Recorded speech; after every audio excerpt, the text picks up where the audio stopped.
voici la recette d'une pomme dauphine. Première étape, j'épluche les pommes de terre. Je taille les pommes de terre en dés.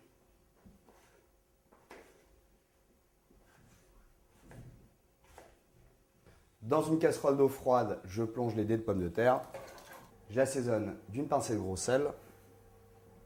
Je porte la casserole d'eau à ébullition avec les pommes de terre. Je teste la cuisson des pommes de terre à l'aide d'une pointe de couteau. Lorsque la pointe se plante facilement, les pommes de terre sont cuites. Je les égoutte. Je travaille la pulpe au fouet. Je rectifie en sel. Pour éviter que la purée de pommes de terre ne dessèche, rajoutez un papier film directement au contact. Nous allons réaliser une pâte à choux. Dans une casserole, je porte à ébullition l'eau. J'y ajoute le beurre. J'y ajoute une pincée de sel et également quelques râpures de noix de muscade. À partir du moment où mon liquide est bouillant, je rajoute la farine.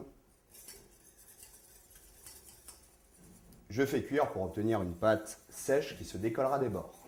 À partir du moment où la pâte n'accroche plus au fond de la casserole, ni sur les bords, la pâte est bien desséchée. Je la retire de la source de chaleur. Je la laisse reposer une petite minute. Je rajoute un par un les jaunes d'œufs. Lorsque mes jaunes d'œufs sont bien incorporés à la pâte, je vais y rajouter au fur et à mesure la pulpe de pommes de terre tiède. Je mélange afin d'obtenir une préparation homogène. Dans une poche, je rajoute une douille unie.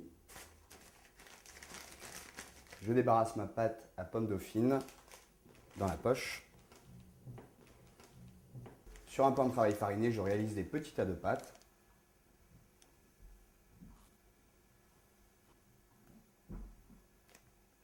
Je saupoudre à nouveau de farine.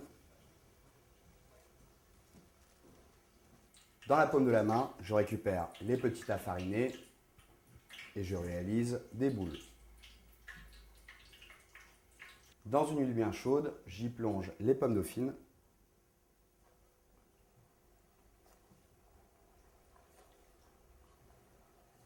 Après 1 à 2 minutes de cuisson dans le bain d'huile, je retire les pommes dauphines sur papier absorbant.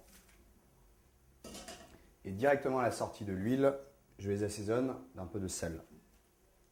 Une fois sorti du bain d'huile, à déguster aussitôt.